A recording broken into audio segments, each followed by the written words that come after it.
Hello दोस्तों, स्वागत है आपका अपने यूट्यूब चैनल HRY एजुकेशन में भाई। हरियाणा कौशल रोजगार निगम के तहत भाई HKRN पॉलिसी 2025 तैयार हो चुकी है। अब कैसे नौकरी मिलेगी, क्या कुछ इसके अंदर बदलाव हुए हैं, क्या इसके फ़ायदे हैं, क्या इसके नुकसान हैं, तो वीडियो के अंत तक ज़रूर बने रहें। चैनल पर पहली बार हैं तो चैनल को सब्सक्राइब करें, और अगर आपको वीडियो अच्छी लगे तो लाइक करें और अपने दोस्तों के साथ ज़्यादा से ज़्यादा इसको शेयर करें भाई। तो चलिए सीधी बात करते भाई मुद्दे पे।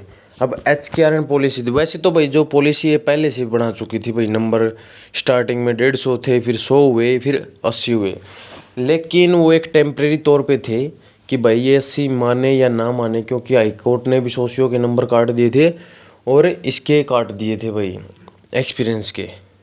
तो ये 20 नंबर यहाँ से काट दिए गए थे। और ऐसा ही प्रावधान भाई जैसे HSSC के अंदर भी 5 नंबर मिलते थे भाई, ठीक है, सोशियो के। तो HSSC का भी इफेक्ट इसके ऊपर देखने को मिला, क्योंकि भाई वहाँ से भी काट दिएगा और यहाँ से भी। तो अब जो HKRN के अंदर जो पॉलिसी बनाई गई भाई 80 नंबर की, आपको सभी को पता भाई किस चीज़ के कितने मार्क्स से मिलने वाले हैं, ठीक है। तो दूसरी चीज़ जो है, हम मान के चले कि पहले किसी के पास ऑफर लेटर आ गया और उसने एक्सेप्ट कर लिया भाई, उसने ज्वाइनिंग कर ली। एज एग्जाम्पल के तौर पर अगर हम बात करें भाई, उसने जैसे D ग्रुप के अंदर है भाई, बेलदार की पोस्ट मिल गई, माड़े की मिल गई, या अदर कोई पोस्ट मिल गई, लेकिन उस कैंडिडेट की जो एजुकेशन क्वालिफिकेशन वो बहुत अच्छी है, तो भाई एक मजबूरी के तहत भाई जॉब की आवश्यकता थी, इसलिए उसने बेलदार की या माले की पोस्ट ले ली है। तो तब क्या होता था कि भाई एक बार जो कौशल के अंदर लग गया ना, वो उसी पोस्ट पर रहता था, ठीक है, उसी पोस्ट पर रहता था। बाकी उसका जो प्रमोशन वगैरह नहीं होता था, क्योंकि 1 साल के बाद तो वैसे ही रिलीव कर दिया जाता था। तो प्रमोशन की तो वेट कहाँ, ये कौन सी पक्की भर्ती थोड़ी ना थी भाई कि इसमें प्रमोशन होगा, ठीक है। तो अब जो प्रावधान किया गया है वो ये है कि कोई बेलदार लगा हुआ है, वो BA B.Ed है, JBT है और स्टेट भी क्वालिफाइड, और फिर उसके सामने कोई वैकेंसी आती है भाई टीचिंग की, मान के चलिए JBT की आ गई, TGT की आ गई।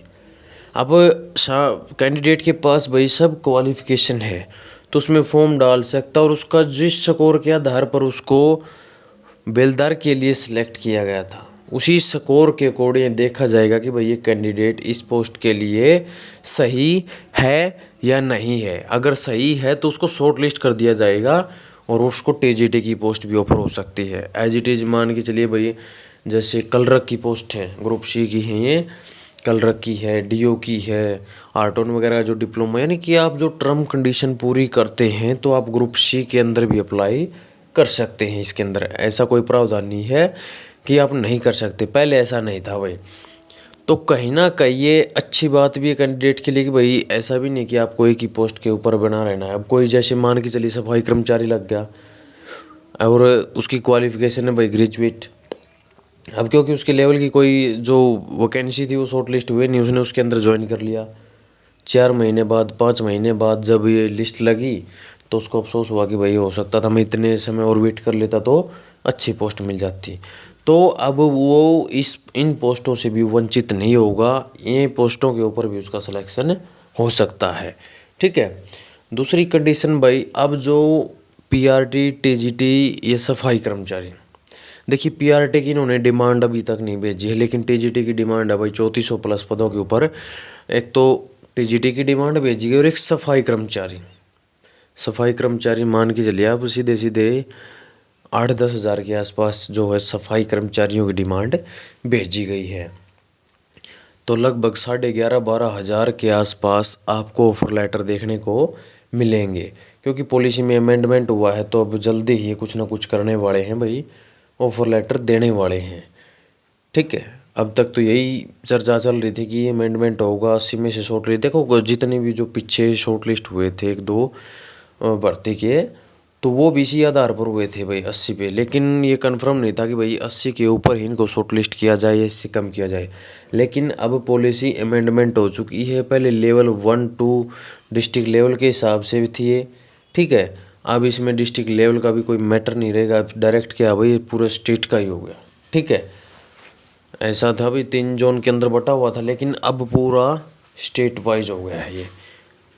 और अलग अलग जो इनकी सैलरी होगी भाई, ग्रुप डी की कितनी सैलरी होगी, सी की कितनी सैलरी होगी और बी की कितनी सैलरी होगी, ये भी आपको अलग अलग देखने को मिलेगी भाई जल्दी ही। क्योंकि जो स्टार्टिंग जहाँ से मान के चलिए भाई 14-15 हज़ार थी, वो बढ़ेगी, कम होने की तो कोई संभावना है ही नहीं।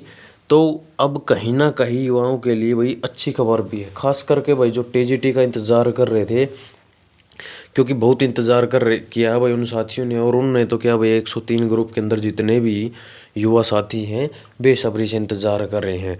तो भाई जो डिमांड भेजी गई है वो टीजीटी के और सफाई कर्मचारी की अभी तक जो डिमांड भेजी गई है HKRN के थ्रू, और जल्दी ही जो अन्य भी जो पोस्टें डिमांड तो उनकी भी जा चुकी है, लिस्ट तो उनकी बन चुकी है। लेकिन जब डिपार्टमेंट प्रेशर बनाएगा कि हमारे पास बिल्कुल भी कैंडिडेट नहीं है, तो उनको भी शॉर्ट लिस्ट कर दिया जाएगा। अब ये सफाई कर्मचारी का जिस समय पे फॉर्म अप्लाई हुआ था उसी समय पे कह रहे थे कि भाई बहुत जल्दी इनको ले लिया जाएगा, क्योंकि सफाई कर्मचारियों की संख्या इतनी है नहीं, ठीक है। तो बहुत जल्दी ही उनको लेने का काम किया जाएगा। और 103 प्रकार के, चाहे आपने भाई किसी भी पोस्ट के ऊपर अप्लाई किया हो, ठीक है भाई। जेबीटी का तो मुद्दा अभी तक उठ ही नहीं रहा है। पता नहीं जेबीटी वालों को तो क्या समझ रखा है भाई, ये ऐसे ही कोर्स कर रखा है, ऐसे ही स्टेट कर रखा है, इनका तो कोई पूछ ही नहीं रहा है, ठीक है। लेकिन बाकी जो और पोस्टें हैं भाई, उनके जो ऑफर लेटर हैं आपको जल्द से जल्द देखने को मिलेंगे। पॉलिसी भी अच्छी बनी है भाई, अगर समय समय पर काम करते रहेंगे तो पॉलिसी में कोई दिक्कत नहीं है। लेकिन वो से पॉलिसी बना दी और ऑफर लेटर किसी को दिए नहीं, तो फिर पॉलिसी बनाए या ना बनाए कोई फ़र्क नहीं पड़ता है, ठीक है। तो जल्दी ही अब आपको मान के चलिए भाई डिमांड जा चुकी है, तो जाहिर सी बात है कि जल्दी ही कार्रवाई होगी। लिस्ट तैयार तो है ही, बस क्या है जारी ही तो करना है। तो ऐसे में ज़्यादा समय तो लगने वाली ये बात है नहीं कि भाई ज़्यादा समय लगेगा। बाकी उनकी इच्छा भाई कितना समय लगा दें, अगर चाहें तो इस मंथ के अंदर भाई आपकी ज्वाइनिंग भी करवा दें, ठीक है। जैसे कि आज 7 मई है भाई, काफ़ी समय इस महीने का।